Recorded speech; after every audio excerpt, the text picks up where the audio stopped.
Hello मेरे प्यारे दोस्तों, स्वागत है आप सभी का इस कहानी 369 में। तो चलिए आज की कहानी करते हैं शुरू। एक दिन वो कमरे में सोफे पर चढ़कर पंखा साफ कर रही थी। अचानक उसका पैर फिसल गया और वो सीधा मुझसे टकराकर नीचे गिर गई। मुझे इतना गुस्सा आया कि मैंने बिना सोचे समझे उसका हाथ पकड़कर उसे कमरे से निकाल दिया। दरअसल कुछ दिन पहले मेरे पिताजी माँ को लेकर अपने दोस्त की बेटी की शादी में गए। शादी गांव में थी। मैं शुरू से ही शहर में रहा हूँ। मैं गांव जाना इतना पसंद नहीं था, इसलिए मैं उनके साथ शादी में नहीं गया। शादी में मेरी माँ को दुल्हन की छोटी बहन बहुत पसंद आ गई। उन्होंने इस बारे में पिताजी से बात की और दोनों ने मिलकर मुझे बलि का बकरा बनाने का फैसला कर लिया। कुछ दिन बाद वो लोग मुझे बहला फुसला कर गाँव ले गए और जबरदस्ती मेरी शादी करवा दी। अपनी पत्नी को लेकर जो ख्वाब मैंने सजाए थे सब चकनाचूर हो चुके थे। वो गाड़ी में मेरे साथ दुल्हन के जोड़े में बैठी हुई थी। मुझे ये देखकर बहुत गुस्सा आ रहा था। मन ही मन मैंने सोच लिया था कि कभी भी इसे अपनी पत्नी का दर्जा नहीं दूंगा। आज संडे का दिन था। हर संडे मैं अपने दोस्तों के साथ क्रिकेट खेलने जाया करता था। जैसे ही मैं नहाकर बाहर आया, चाय का कप और नाश्ता टेबल पर रखा हुआ था। मैं हैरान था कि इसे कैसे पता चला कि मुझे अब नाश्ता करना है। माँ ने बताया होगा। ये सोचकर मैंने नाश्ता करके वहाँ से चला गया। अब हर दिन मेरी अलमारी में कपड़े प्रेस किए हुए मिलते और मेरी चीज़ें भी अपनी सही ठिकाने पर होती।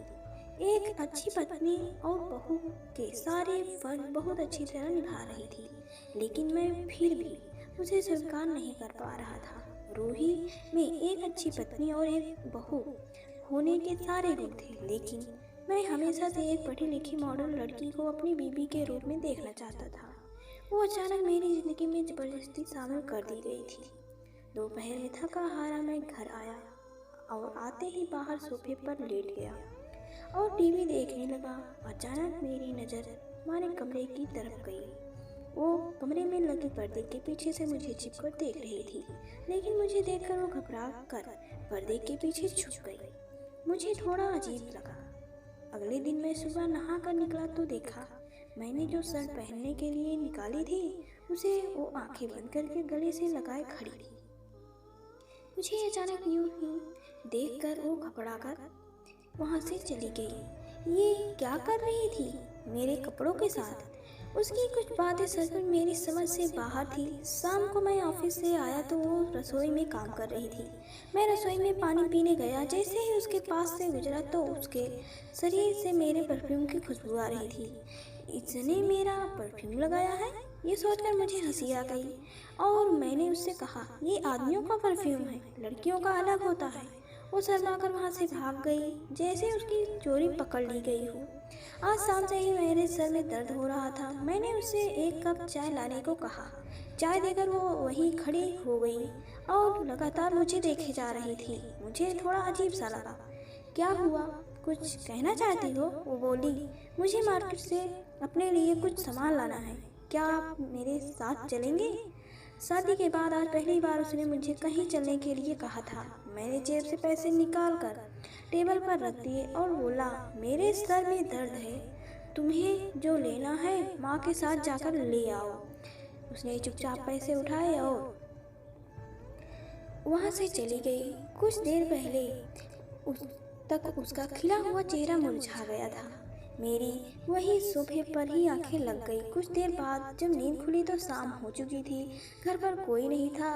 वो माँ के साथ बाजार गई हुई थी। कुछ देर बाद वो घर लौटे। उसने नीले रंग का सूट पहना हुआ था। खुले बाल, माथे पर बिंदी, उसकी खूबसूरती में चार चांद लग रहे थे। कुछ पल के लिए मेरी नजरें उसके चेहरे पर ही थम गई। आखिर खूबसूरती किसे पसंद नहीं होती, लेकिन वो गांव की कम पढ़ी लिखी लड़की और मैं शहर में इतनी बड़ी कंपनी में काम करने वाला लड़का। मेरा और उसका क्या मेल था? खूबसूरती ही तो सब कुछ नहीं होती। जिंदगी जीने के लिए आपके साथी की सोच भी आपसे मिलनी चाहिए।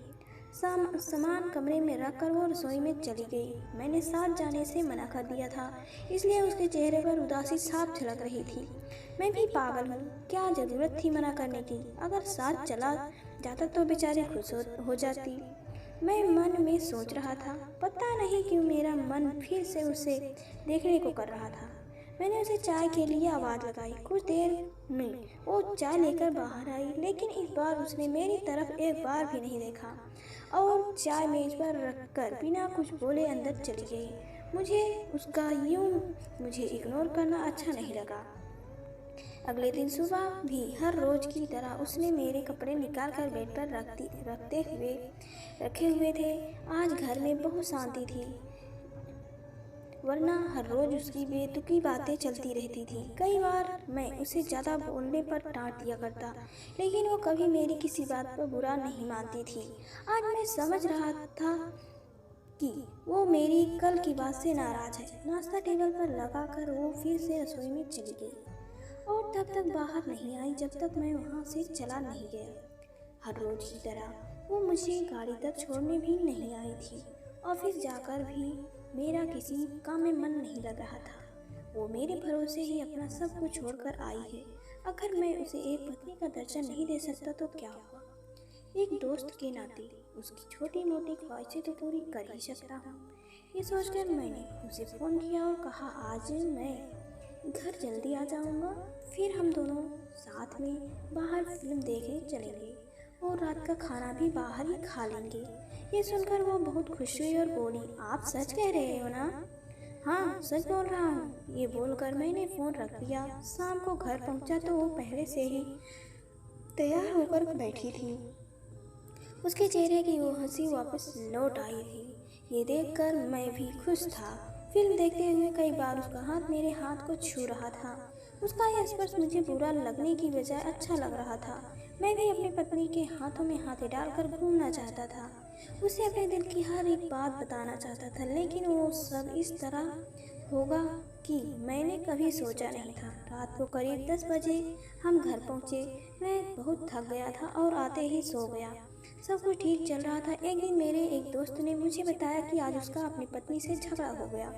खैर, ये कोई नई बात नहीं थी। अक्सर उन दोनों के बीच झगड़े होते रहते थे। उसकी पत्नी भी बहुत पढ़ी लिखी और अच्छी कंपनी में नौकरी कर रही थी, लेकिन घर पर ध्यान देने के का उसके पास बिल्कुल वक्त नहीं था। 4 साल हो गए थे उन दोनों की शादी को लेकर, लेकिन अभी तक उनका कोई बच्चा नहीं था, क्योंकि वो बच्चे की जिम्मेदारी उठाने को तैयार नहीं थी। और यहाँ दूसरी तरफ रूही थी, जो कम पढ़ी लिखी थी, लेकिन उसने मुझे और मेरे घर को कितनी अच्छी तरह से संभाल लिया था। उसके लिए मुझसे बढ़कर और कुछ नहीं था। छोटी छोटी बातों से ही वो इतना खुश हो जाया करती थी। फिर क्यों मेरा मन अभी भी उसे पत्नी के रूप में अपनाने को इनकार कर रहा था। मैं अक्सर उसे किसी भी छोटी बात पर झिड़क दिया करता, लेकिन उसने मुझे कभी पलटकर जवाब नहीं दिया। आज इतने दिन बाद भी वो अपना बिस्तर जमीन पर लगाकर सोती थी, लेकिन कभी उसने मुझसे इस बात के लिए कोई शिकायत नहीं की। और ना, मैं ऊब चुका हूँ। मैं तुमसे कहीं चली क्यों नहीं जाती तुम? मैंने उसका हाथ पकड़कर उसे कमरे से बाहर निकाल दिया, लेकिन कुछ देर बाद मुझे अपनी गलती का पछतावा हो रहा था। मैंने उसे उठाकर ये भी नहीं पूछा कि उसे कहीं चोट तो नहीं आई। मैं उसे ढूंढने कमरे से बाहर गया, लेकिन वो घर पर कहीं नहीं थी। मैं भागता हुआ घर के बाहर गया, लेकिन वो आसपास कहीं नहीं थी। कहाँ जा सकती है? वो तो इस शहर में किसी को जानती भी नहीं। माँ को पता लगेगा तो क्या जवाब दूंगा? ये सोच सोचकर मेरा दिल बैठा जा रहा था। काफ़ी देर ढूंढने के बाद मैं घर आ गया और उल्टा होकर अपने बेड पर लेट गया। इतने दिनों में उसने कितनी बार मुझसे डांट खाई थी, तब तो कभी नाराज नहीं हुई, और आज इतना बुरा लग गया कि घर छोड़कर चली गई। मुझे अब उसकी आदत सी हो गई थी। कैसे रहूँगा उसके बिना? मेरा हर दिन उसका चेहरा देखकर ही शुरू होता था। नहीं चाहिए मुझे कोई शहर की लड़की, मुझे मेरी दुल्हन, मेरी रूही ही वापस चाहिए। मैं तकिए में मुंह दबाए रो रहा था। अचानक किसी ने पीछे से आकर मेरे कंधे पर हाथ रखा। मैंने मुड़कर देखा तो रूही मेरे सामने खड़ी थी। उसे देखते ही मैंने चौंकते हुए पूछा, आज तुम फिर से मेरी दुल्हन बनोगी और मैं तुम्हें मेरी पत्नी होने के सारे हक दूंगा। ये बोलकर मैंने उसके माथे को चूम लिया। रिश्ता ऊपर वाला बनाता है और उसे हमसे बेहतर पता है कि हमारे लिए क्या सही है। और मेरे प्यारे दोस्तों, कहानी यही तक। कहानी आप सभी को कैसी लगी हमें कमेंट करके ज़रूर बताएं। अगर पसंद आए तो वीडियो को लाइक करें, शेयर करें और चैनल को सब्सक्राइब करें। पूरी कहानी सुनने के लिए आप सभी का दिल से धन्यवाद।